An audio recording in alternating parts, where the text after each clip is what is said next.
Welcome back. I'm Gila Ross, author of Living Beautifully and host of the Power podcast, where we share short, relatable ideas to impact and upgrade your everyday life.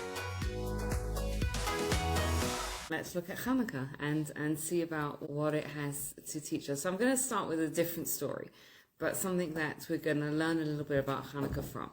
So when what happened was that the Jews built the Mishkan, right, the tabernacle, the temporary tabernacle in the desert. And when it was inaugurated, the leaders of each of the tribes brought their offerings for each day, right? That was how it was inaugurated, except for the tribe of Aaron, right? The tribe of the Kohanim.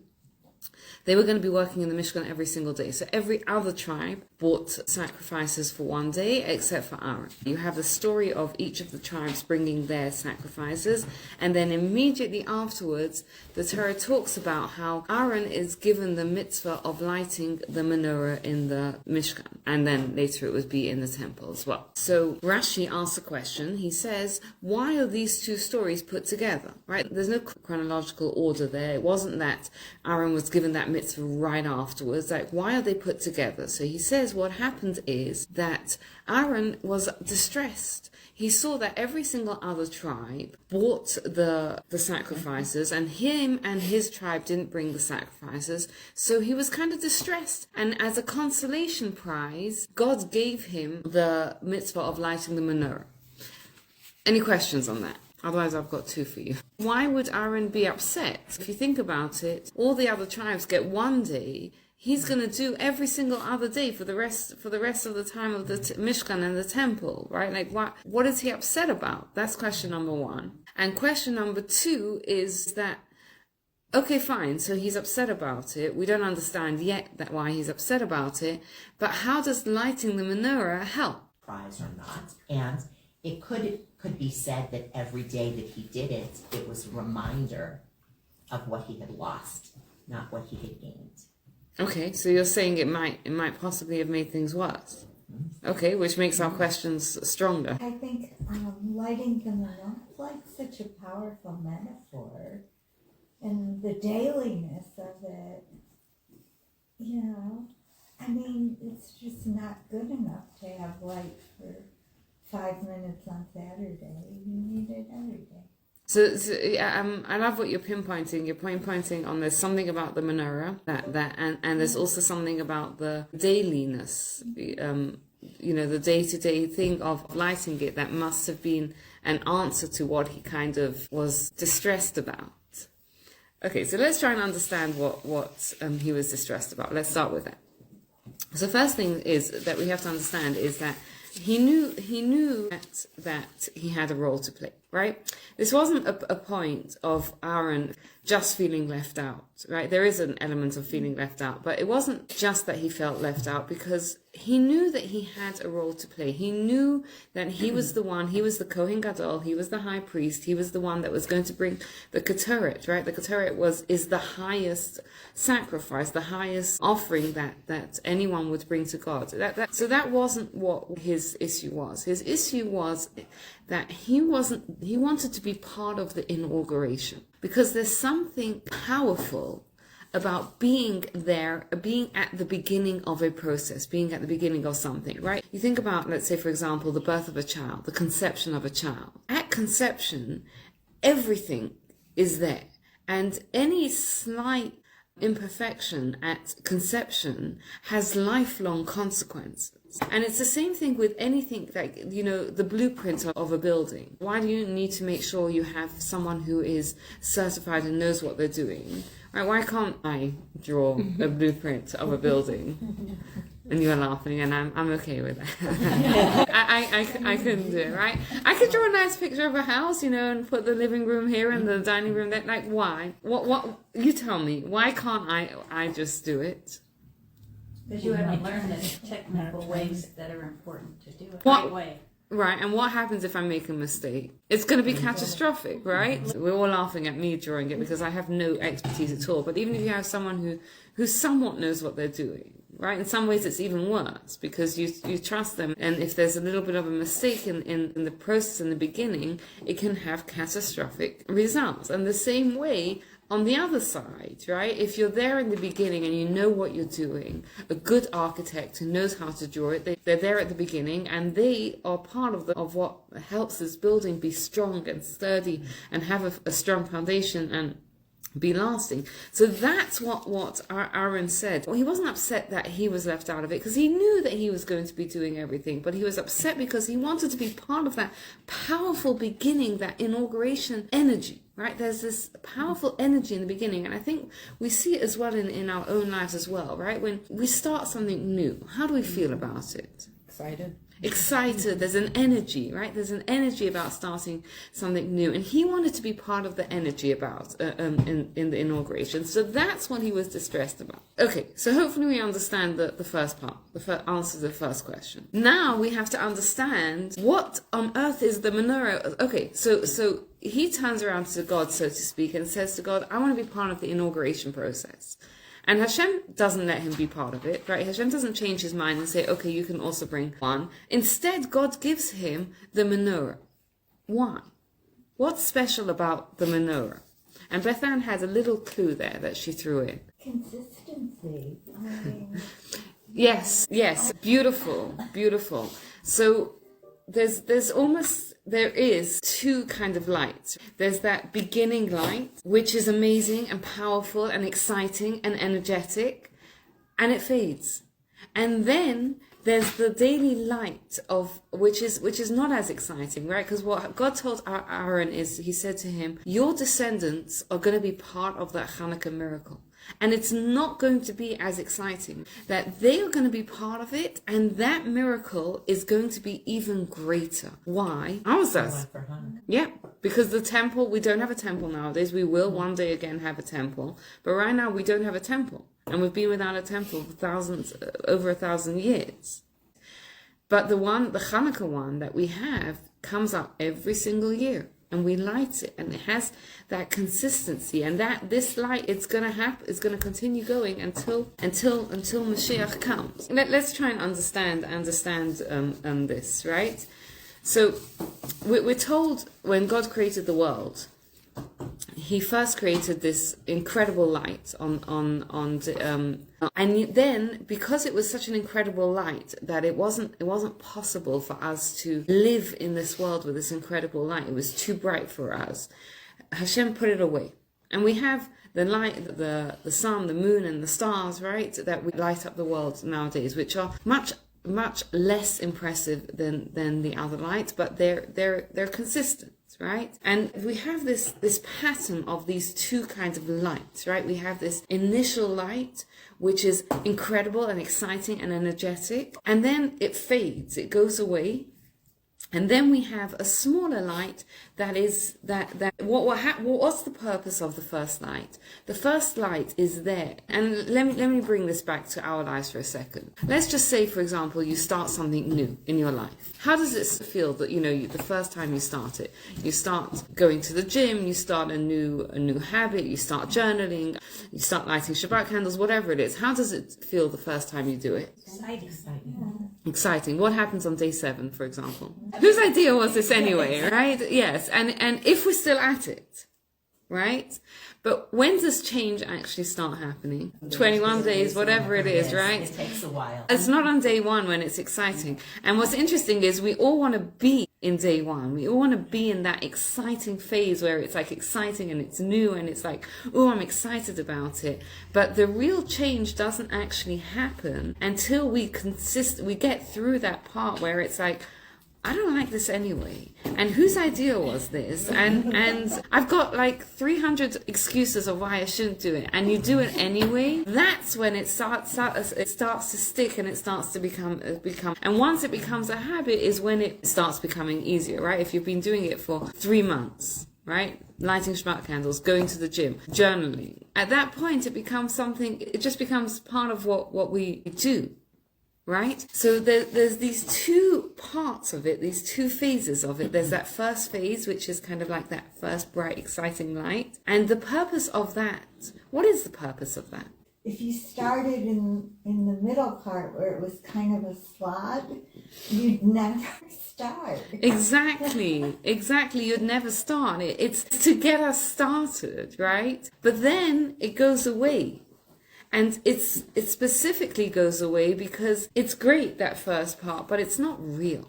It's not real. And also, really, it's a gift to us, because as Beth Ann said it so well, if we never had that first part, we would never get started, right? Who's going to start at the part where you're like, whose idea is this anyway? You go because you're like, I've started already. I know I should go. I know it was exciting. I know there were benefits that I was getting from it. So you continue going. You can talk yourself into continue going. But if you never had that beginning part, then you would never start. So that beginning part is a gift that God gives us. And then God takes it away, because God kind of says that now do it, right? You got to put in the grind, the daily grind of going and doing it, and doing this new positive habit that you want to create in your life, so that it becomes part of you. And we see this pattern throughout life. I mean, the first time we actually kind of see this is when the Jews came out of Egypt. What happened is they had, talk about sparks, right? They had the 10 plagues, they had the splitting of the sea. It was incredible. And then after that, where does God lead them through? The desert. The desert is symbolic of like no hope, no growth, darkness, death, right? Nothing grows in the desert. And what do they have to do is they have to go through that 49 days until they get to Sinai.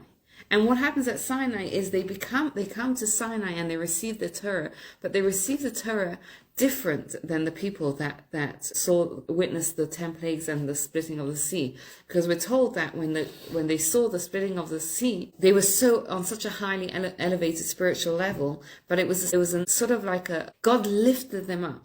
Right? They came to Sinai and they came as independent people. It's kind of like if you've ever watched a child learn to walk.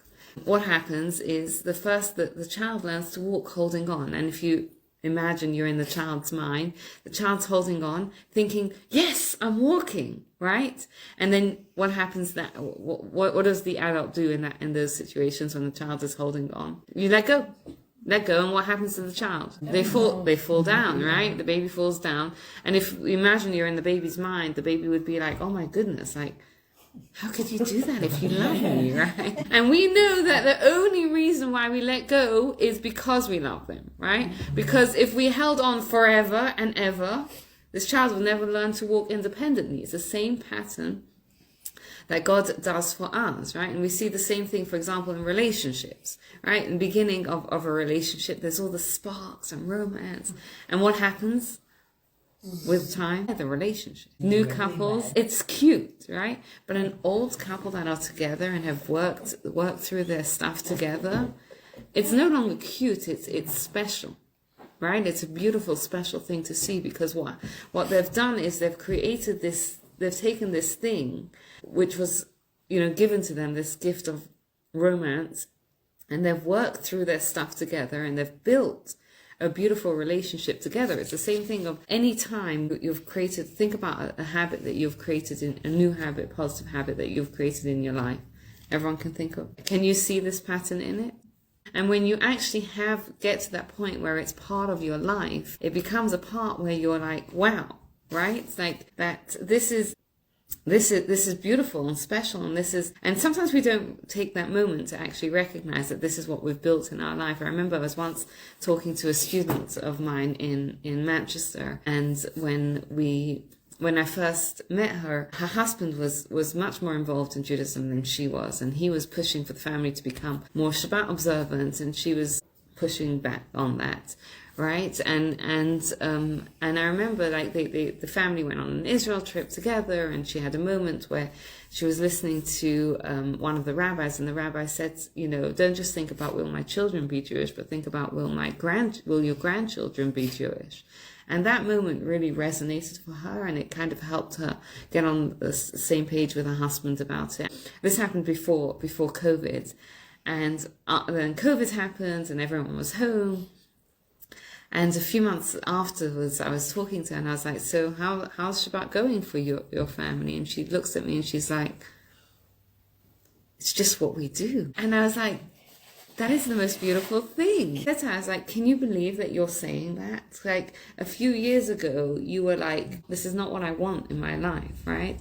Like she said, it's just what we do, and it's like my favorite day of the week. Oh. And like I said, can you just like believe that this is who you are now? I don't think we often like stop and because then it becomes part of who we do. But it's a beautiful thing to actually stop and think for a moment and say, wow, this is just who I am right now. Whereas if I wouldn't have put in all that effort, then I would be back there, who, you know, in the phase where either it's exciting and I'm going to do this, or it's like, you know, I'm not doing this. This is too hard, right? More Shabbos observant has to kind of be like a menorah instead of a light bulb. You can't turn it on or off. If you were somebody who did not grow up that way, you have to take it in baby steps, because if you don't, you're losing things on Shabbat instead of gaining things on Shabbat. First you light candles, and then maybe you don't watch TV on Friday night, and then maybe you don't go to the mall on Saturday, or whatever it is. And as you add Shabbat into your life until it is total. I'm so pleased you brought that up, because it's such a good point. Yes. And the truth is, I think for most things we have to do baby steps, because that's the way it becomes sustainable. But you're 100% right. You start with one thing and you add it in, and you add on another thing. Interestingly enough, we see that there's a male energy and a female energy in the world. And the male energy is that initial spark, and the female energy is that energy of consistency, right? Because if you think about the conception and the birth of a child, right? What is the male energy in the male part in the birth of a child? It's that initial spark, right? Fun, exciting, amazing. Yeah, but it's very, very short-lived, right? What does the woman do? The woman takes that fetus and nurtures it, right? Day in, day out, for 9 months, and then goes through the labor and the birth, and it's not exciting, and it's not fun, and it's hard work, and it's that daily grind. But that is the energy that takes this incredible, amazing potential and turns it into something that becomes real. Okay? Any questions, any thoughts before we continue? Is there some secret to the consistency besides just pure grit and stubbornness? So often what happens is that we get into, I'm going to call it phase 1 and phase 2, right? Phase 1 is that initial spark. Phase 2 is the daily grind. We get into phase 2 and we're kind of like, what's wrong with me? Why is this so hard? And to realize that there's nothing wrong with you. This is supposed to happen. It's supposed to be hard. It's supposed to, like, the excitement is supposed to go. And the reason why it's supposed to be that is because this is the time where I'm making it real, right? Yeah, it's exciting to go to the gym when it's, you know, January 1st, and it's exciting and whatever. It's exciting to write in your journal the first time when you got a brand new journal and it's pretty and everything else. But when you've let it sit for three days and you've missed 3 days, and to pick it up then, it's hard. And we so often think to ourselves, like, what's wrong with me, right? Why can't I keep up that inspiration and excitement? And first thing is when we kind of recognize that this is not that there's anything wrong with me, but this is the way it's supposed to be, right? The excitement is supposed to go, because this is the opportunity. This is when I get to build it into myself. And the only way I'm going to build it into myself is through fighting through those times when I'm not feeling particularly inspired, right? But I'm doing it.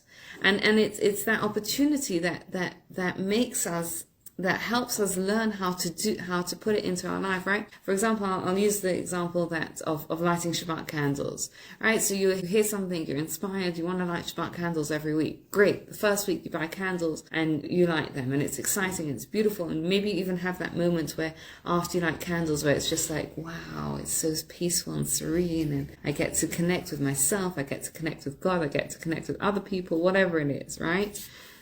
Week number 2, you might forget to buy matches, right? Now, the act of forgetting, or maybe it's week number 3 or week number 4, whatever it is, right? You forget the candles, you forget the matches, or you forget, you're rushing around. Through those forgetting, you're going to learn something about it. about yourself. You're going to learn that, oh, maybe I need to start thinking about lighting Shabbat candles earlier in the week. Right? When I go grocery shopping, I need to put that into my habit. So it starts to become something that it's instead of just this exciting, inspiring moment, but it starts to become something that I learn, how am I going to incorporate this into my life in a day-to-day thing, right? Same thing, going to the gym, right? So let's say you go at the 6 o'clock class or 6:30 class, whatever time it is, right? So you wake up and January 1st and it's exciting. January 8th, you wake up and you're like, whatever, no way, I'm not doing it. And you don't go. And through that, you might learn, okay, I need a little bit more of a push. You know what I'm going to do is the night before, I'm going to put my gym clothes out and ready. So, and that's the other part that we have to shift from this mindset of like, I was successful or I failed to what can I learn? What can I learn from this? Okay, I didn't do what I was supposed to do or what I wanted to do. Okay, what can I learn of how I'm going to incorporate it into my life going forward? And also knowing why you want to do something. Beautiful. Well, it's more than just saying going to the gym every day. So, you go to the gym every day at 6 o'clock, but maybe you didn't set an alarm and you woke up at 7:30. And now you've either missed your class or you say, oh, now I can't go to the gym because I've got this whole day of stuff. There's things that happen, like you don't have matches, that interrupt the situation. And you need to do a go-around. Are you going to just blow it off? Or are you going to say, I'm going to the gym anyway. I'll go for a shorter time, or I'll go this afternoon, or whatever. How important is it? You have to miss it. It's the same thing as lighting Shabbos candles. When you get into a habit of lighting Shabbos candles, and that's part of your life, if you can't light Shabbos candles for whatever reason, you miss it. And I love what also you're saying, that we have to learn how to incorporate it into our life, which is going to mean that a lot of times we're going to have to do it when it's not plan A, right? So when it's not plan A, how do we do it? What is our plan B? And all those types of things is important work that it doesn't feel exciting and, energetic, but it's important work that we have to do in order to make it a part of who we are. So then suddenly, it becomes, right? Shabbat candles is on my grocery list, right? It just becomes part of who I am. I think about it on Wednesday when I go shopping to make sure that I've got all the things that I need for it. Yeah. Any other thoughts or comments that people want to add about how to get through Every year when I was a real estate broker, I used to have a party with some of my clients, and I would tell them to choose a word to emulate their year. It's interesting if you take the time, and there's actually a book called One Word Will Change Your Life. You can look it up and read it in like a half hour. And you go inside and you think about what is your word for next year. Is it going to be peace? Is it going to be happiness? Is it going to be miracles? Is it going to be whatever it's going to be?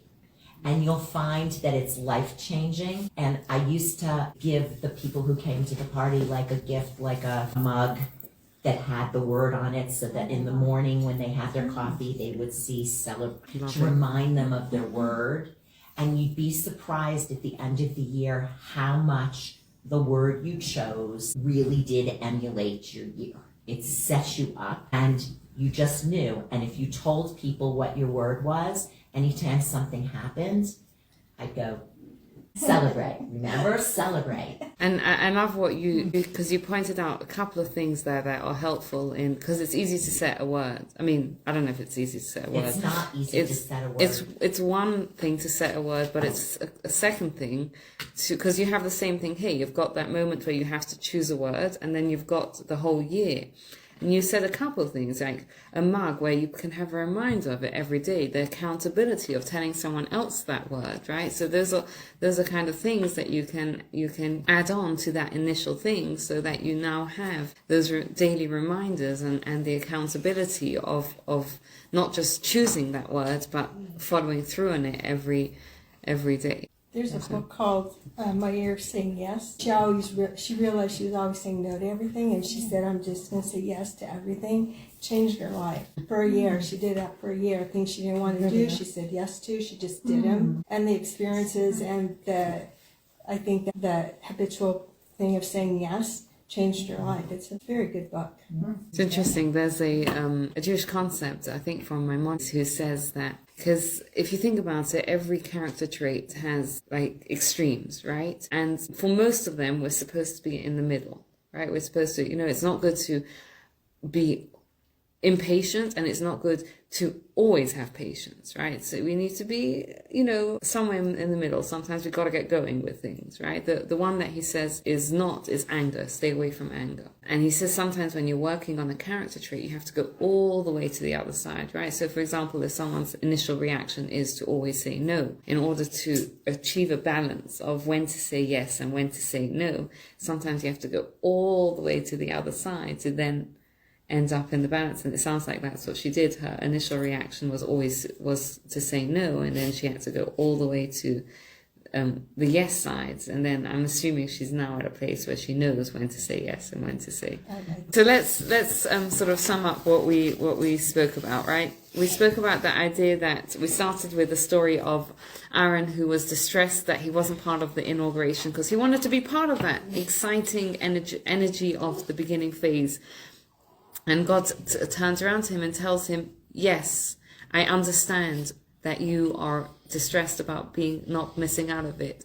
And I want you to know that what you're going to get is greater than being part of the inauguration. Why? Because you are going to be lighting the menorah, and your children, your descendants, are going to be the ones that bring about the Chanukah miracle, right? Because the descendants of Aaron were the ones who who fought the Greeks. The Maccabees? Yes, Okay. yes, they were the Maccabees who fought the Greeks, who cleaned up the temple, who found the oil, and he says, and as a result of that, the Chanukah candles are going to be there until the Messiah comes. We're going to light these every single night, and yeah, they're not the most, often they're not the most glittering, dramatic thing. And I don't know if you sometimes compare them to, especially I find in America, right? You compare them to the big Christmas trees.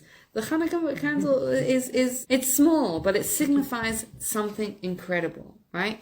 And it signifies the power of the consistency, right? The power of consistency, because that is where real change happens. It's not in that exciting phase one where it's exciting and it's energetic and we have to, And instead, it's that daily grind. I'm going to call it the daily grind of consistency, which is what the Chanukah candles light. We light them every day for 8 days, each day adding on a little bit more, as Debbie kind of told us. And they show us, and every year we bring them out again and again. And that is what, and that's why it was a consolation for him, because he says, yes, you're going to miss out on that part, but you have to understand that the real power is in the phase two, is in the daily grind. And I think perhaps that's a message for us, is that we want to live, and we live in a world that wants to live in the phase one, right? That's where all the excitement is. It's all the excitement is in that beginning,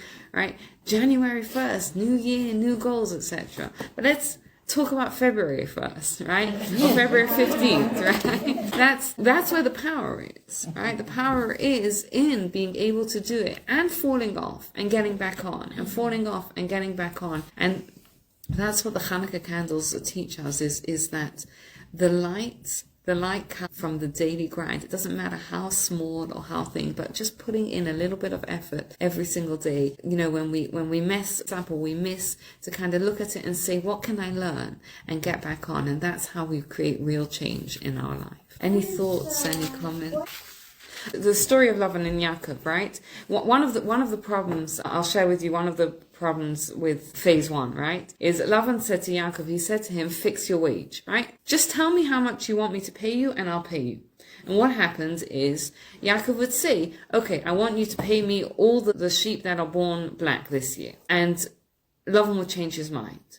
Right? And then and they kept going through this cycle. Why? Because it's like a kid in a candy store. I don't know if you've ever taken a kid to a candy store. The kids, what happens, right? They want the M&Ms, but then they want the They can't nerds, decide. and then they want the They can't decide. And are they happy? No. While a lot of times they're excited, right? They're excited and they're looking around and this and this. What happens at some point is okay, maybe this is just me, but at some point my patience wears very thin, right? And it's like, okay, you got to decide. Oftentimes what happens is the kid will decide, and then they'll have a complete meltdown, right? They'll cry and whatever. Why? Because beforehand, the whole candy store was open to them, right? I can choose this, and I can choose this, I can choose that, I can choose that.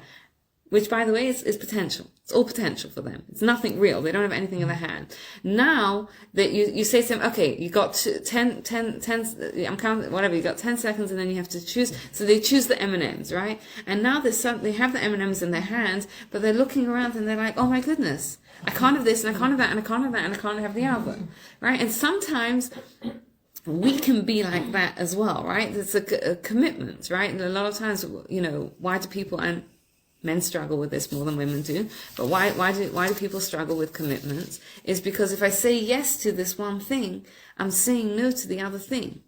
Now, how do we deal with that? Is to no to all the other things, right? And you're saying no to a lot more than to what you're saying yes to. But what we have to realize is that unless you actually say yes to one thing, you have nothing, right? Imagine you're on vacation. And it's your last day on vacation in Hawaii. And you're like, okay, I want to make the most of the day, right? So what am I going to do today to make the absolute most of it? And you could spend the whole day thinking about it. Should I go here? Should I go there? No, maybe I should go there. No, maybe I should go there. Maybe I should go there. And we're smiling and we're laughing because we know it's ridiculous. And yet sometimes we do this in life, right? Should I do this or should I do that or should I do the other? And we can't make a decision. We have to understand that until we actually make that, we have nothing, right? The person who has a commitment problem and can't commit to a relationship doesn't have anything. You can't build a relationship until you actually made a commitment to that thing. You can't go and enjoy your day until you've committed to it, even if it's not the very best choice, right? You're still going to end up with more than if you were to spend the rest of the time enjoying it. As a child, as children, you can't really explain this. You could try to explain it to a child, but they may not be able to hear it because all they can think about is all the things that they're not getting. But look, you have, right? But as adults, our job is to kind of look at that and say, yeah, it's true, right? Now I've chosen the ends, for example, right? I've chosen this one thing, but I actually have them, right? Yes, I've had to say no to every single other thing, right? I'll use the example of a relationship because I think it's so powerful there, right? Someone who says yes to someone else in a relationship. Yes, I now have to say no to every other woman in the world. It's true. It is true. You have to say no to every other woman in the world. And you now have the opportunity to create a real relationship with someone, right? So that's the kind of thing that we have to recognize, is that decisions are hard because we're saying no to all the other things, but all that is potential, right? It isn't real. It only becomes real when we commit to the one thing, understand that we're saying no to all the other things, and now work on building this one thing. As adults, we have to understand that we can't have it all, right? Mm-hmm. We cannot have it all. We have to choose something.